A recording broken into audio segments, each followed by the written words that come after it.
um líder sindical de 33 anos de idade estava comandando uma greve de 170 mil operários no ABC Paulista, mas encontrou tempo de ir ao estúdio da TV Tupi para participar do programa Abertura.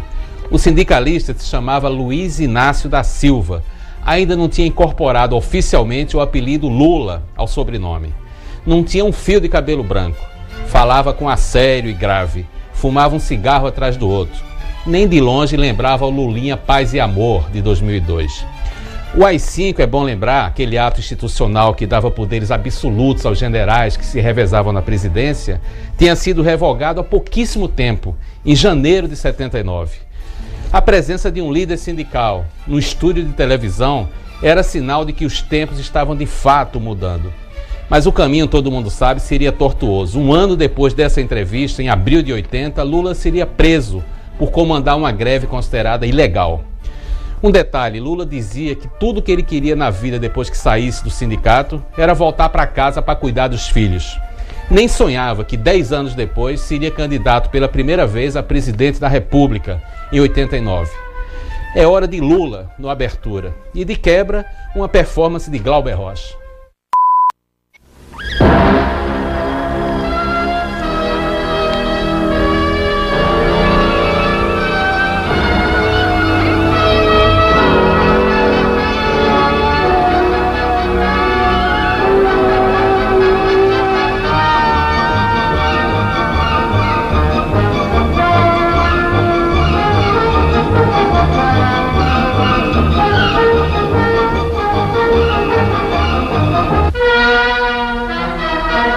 Seu nome?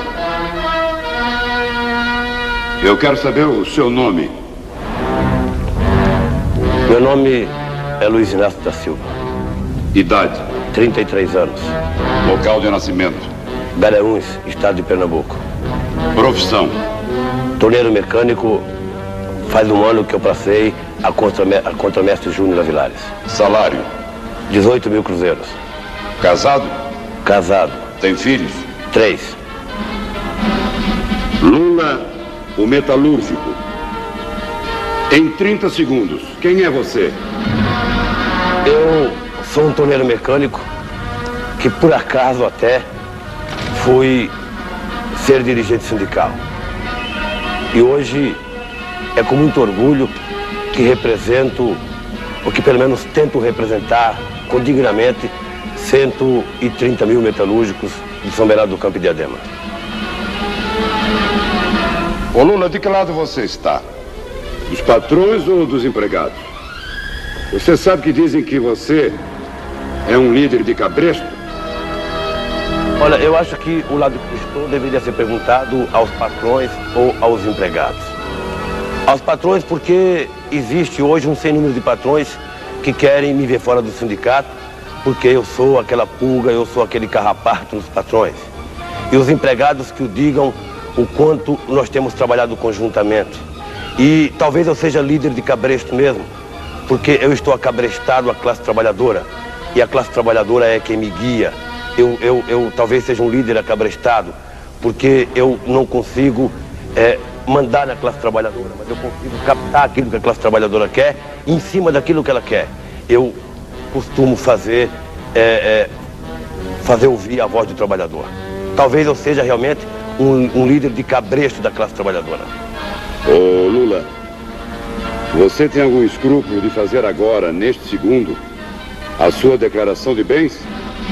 Ou você acha a nossa pergunta, Lula, indiscreta, inconveniente? Ou você não responde? Olha, eu respondo. Eu acho que a pergunta não é indiscreta. Ela pode ser indiscreta para um monte de corrupto que tem no Brasil hoje. Mas para mim, que tenho como herança e como fortuna 3 filhos, uma casa velha do BNH, eu acho que eu não tenho que ter nenhuma cisma de fazer uma declaração de bens. Eu ganho 18.750 cruzeiros por mês, deve ser alguma coisa mais, alguma coisa menos. Tenho 3 filhos, tenho um moleque que come quase que meu salário todinho de leite e tenho uma sogra que mora comigo. É essa a minha declaração de bens que eu tenho para fazer. Não tenho carro, o carro que eu uso é do sindicato, eu acho que eu não tenho por que negar a minha declaração de bens. Talvez exista hoje no Brasil alguns privilegiados que não queiram fazer declaração de bens porque a corrupção é tanta que talvez ele não queira declarar os seus bens. Ô Lula, Neste exato momento, enquanto a gente se vê neste estúdio aqui do Sumaré, existem 200 mil metalúrgicos em greve. 200 mil. Isso significa 200 mil famílias. 1 milhão de pessoas. O Lula defina esta greve. Essa greve é talvez um dos momentos mais importantes que a classe trabalhadora vive no Brasil. Eu acredito que essa greve, ela passará a ser o parâmetro para toda a classe trabalhadora brasileira. Se ela for vitoriosa, eu acredito que todos os trabalhadores brasileiros serão vitoriosos. Se ela for uma greve derrotada, o que eu não acredito, todos os trabalhadores brasileiros serão derrotados. Agora, ô Lula, defina um comunista, um político profissional, um operário e um patrão. Rapidamente, por favor. Eu não entendi a pergunta, senhor. Eu repito. Defina um comunista. Fica mais fácil assim. O comunista, para mim, é aquela pessoa que não tem coragem de dizer as coisas em público, diz no pé da orelha dos outros, e que sempre pensa ser o dono da verdade. Essa é a definição que eu tenho do comunista. Um político profissional. O comunista profissional é aquele que prega a distribuição de renda, diz que é pobre e chega na época das eleições, consegue gastar alguns bilhões de cruzeiros na sua campanha para se eleger deputado. Esse é o político profissional. É aquele que prega, que diz que é pobre, que é operário e gasta bilhões de cruzeiros para se eleger deputado ou senador. Defina um operário. Operário é aquele que pede menos nessa terra. O operário é aquele que dá tudo de si para o engrandecimento da pátria e é o que menos recebe. Operário é, acima de tudo, o responsável pela grandeza dessa terra.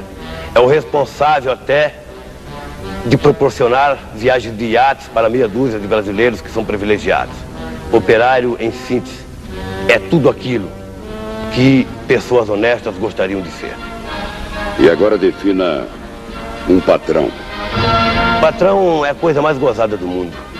O patrão é aquele que também vive chorando, diz que fechou o ano em vermelho, mas que a cada dia que passa a sua fábrica cresce ao ritmo de 30% ou 40%. Patrão é aquele que se diz um coitadinho, mas que em cima da classe trabalhadora. Se você analisar o crescimento de uma fábrica qualquer e o crescimento do poder aquisitivo do trabalhador, você define com muita clareza o patrão. É aquele que mais chora e aquele que mais tem. Ô Lula, a crise do petróleo está aí. Mais dia, menos dia, vamos ter fatalmente o racionamento.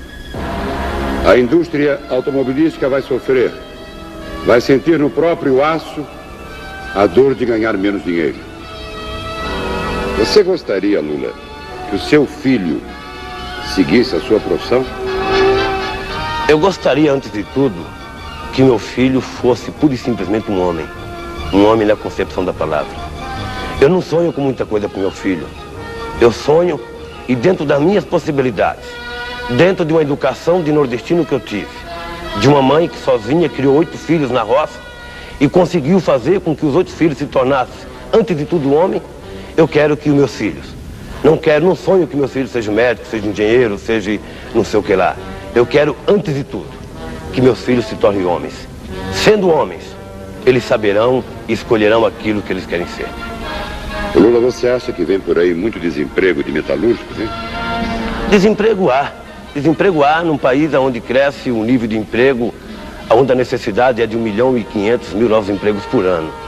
Num país onde não se tem um modelo para a agricultura. Num país onde está montado todo o seu esquema econômico em cima da indústria automobilística, que de vez em quando inventa uma tal da crise de petróleo. Um país que poderia, de uma vez por todas, dar uma demonstração de grandeza e realmente usarmos o álcool como combustível. Porque nós sabemos que aqui no Brasil, batata, mandioca, cana, dá até em pedra. É lamentável que a gente fique falando em crise em cima de coisa que não é nossa, em cima de coisa que a gente importa de países até mais pobres do que nós. Eu acho que está na hora de nós, brasileiros, criarmos vergonha, autoridades, trabalhadores, empresários, e realmente definirmos de uma vez por todas. Nós queremos ou não queremos emancipar o Brasil como no tangente à energia. Se quisermos fazer isso, nós temos condições, porque já em 1940, Hitler fazia foguetes tocados a álcool e conseguia fazer o foguete voar da Alemanha para a Rússia, da Alemanha para os Estados Unidos. E eu acho que, com muito mais propriedade, o álcool poderia mover um Volkswagen para lá ou para cá, 60 ou 80 km por hora. Eu acho que esse negócio de crise de desemprego é um negócio inventado pelo poder econômico. Eles forçam o desemprego para poderem conseguir do governo aquilo que bem entende. Forçam o desemprego para conseguir amedrontar a classe trabalhadora. Eu acho que as crises no Brasil, elas são muito mais fajutadas, elas são muito mais manipuladas pelo poder econômico do que efetivamente crises como existem em outros países no mundo inteiro. Ô Lula, qual é mesmo a tua idade? 33 anos. Ô Lula, você nos seus 33 anos de idade, você já sonhou em ser um líder brasileiro? Não. O meu grande sonho é chegar em 1981, largar o sindicato e dedicar um pouco do meu tempo à mulher de 3 filhos que eu tenho. Essa minha vida no sindicato tem me custado, se tem me dado algumas glórias a nível político, ela tem me dado algumas inglórias a nível de família. Eu tenho me distanciado do meu filho, eu tenho me distanciado da minha esposa e eu sinto a necessidade de conviver com eles. Se hoje minha esposa chegasse a mim e perguntasse: Lula, você quer o sindicato ou quer a minha esposa? Ou quer a mim? Eu não tenho dúvida nenhuma, Sargentelli, de que eu optaria pelo sindicato, porque eu tenho um compromisso com a classe trabalhadora até o dia 24 de abril de 1981. Mas, se eu chegar até lá, se Deus quiser, eu pretendo encerrar minha carreira de dirigente sindical e voltar a ser, pura e simplesmente, um torneiro mecânico como eu era até 1972.